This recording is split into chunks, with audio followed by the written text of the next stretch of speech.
Hey guys, Bryan here from Liquid Concepts. So today we're going to talk a little bit about how to hydro dip a buttstock for an AR-15 or even just any of the other guns that take a collapsible or a movable buttstock. So we thought we'd shoot a quick little video, show you guys a few tips and tricks on how we go about approaching this type of project. So let's get started. All right, so we've got our buttstock already prepped out. It's already been primered, painted, everything's already been done to it. And so this is just one of the standard Magpul buttstocks that we've got. We've already got the trigger housing pulled out and all the mechanisms in it. So that way we can do just this area right in here. And so couple of things that we do. Now, there's a lot of different ways that you can do this, but the easiest and most effective way that we have found is going to be to roll it. And so what that's going to be and what that's going to look like, just showing you here, is we're going to go down into the water like this, and then we're going to go down halfway. And so once we go down and then halfway,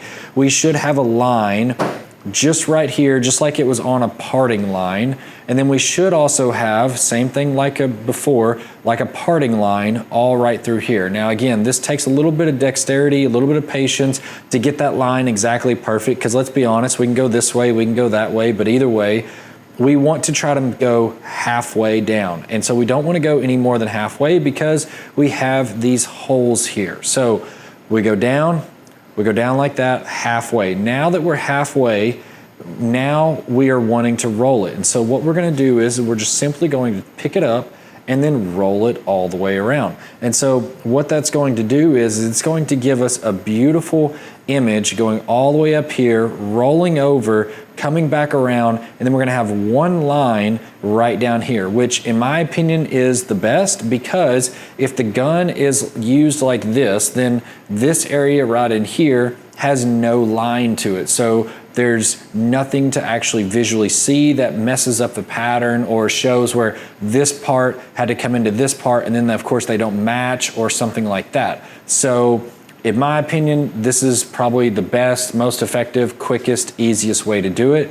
But there again, there are going to be some challenges. We're gonna have some air that might trap in these little corners or in this little area right here. And so you have to know that that is a high probability that it's going to do that, because as we are coming down like this area right here is going to trap air as it goes down. Same thing as we flip it over, this area and possibly even some of these areas up in here will possibly trap air. And so you just have to know that ahead of time and know what pattern that you're using to see if trapped air pockets like that can actually be okay for the pattern. Now, this pattern that we're gonna be using is gonna be more of like a woodland digital.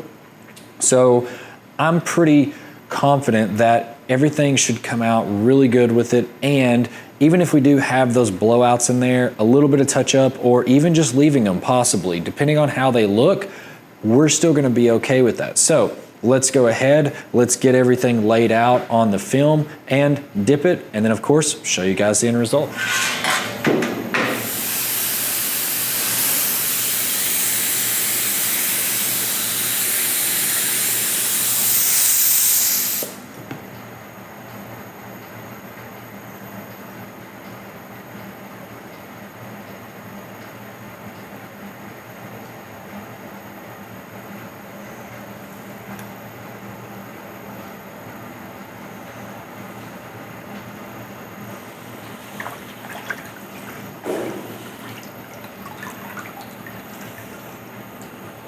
All right, so we've got everything dipped, and you can tell I've got a little bit of a bubble that had popped right there, but the print actually went down inside, which was actually really great.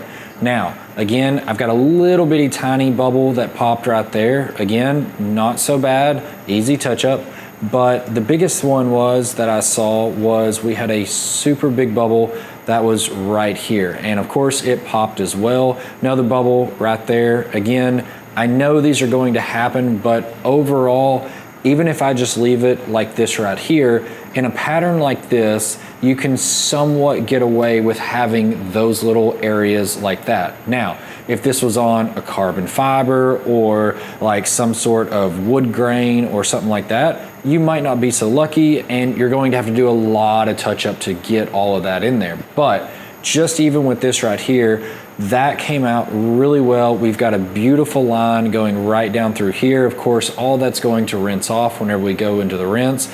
And then we've still got full coverage all the way around, as well as, like I was saying before, from here all the way around, we have absolutely no line or anything, which makes it a lot more visually appealing. So we'll go ahead, we'll get this rinsed, get it all touched up and clear coated, and then the customer's going to love it once we get it all finished. So as you can tell, dipping a gun stock is not that hard. Now, I will be the first to tell you that I can make it look very easy. So there is definitely going to be a lot of practice and a lot of times that you're going to have to sit there and try it and see where you need to stop at, what you need to do, what angles you need to put it at, those things like that, just to make sure that you try to get everything dialed in as best as possible. But whenever you've got everything dialed in, you can definitely get really great results like what we did right there, just off of the rolling effect like what we just did. So hopefully you guys have enjoyed the video. If you like the video, hit the thumbs up button, as well as if you'd like to see other videos, hit the subscribe button. We'd always love to have you subscribe to our weekly tips on anything hydrographics related. If you're curious about getting into the hydrographics, check out the links in the description below. We're gonna have links to the website. It has everything that you're gonna need for getting into the hydrographics, including the tanks, the training, the film, the activator, paints, everything. It is all there on the website, so definitely check that out. I'm Bryan from Liquid Concepts, and this is how we customize your world. We'll see you guys next time.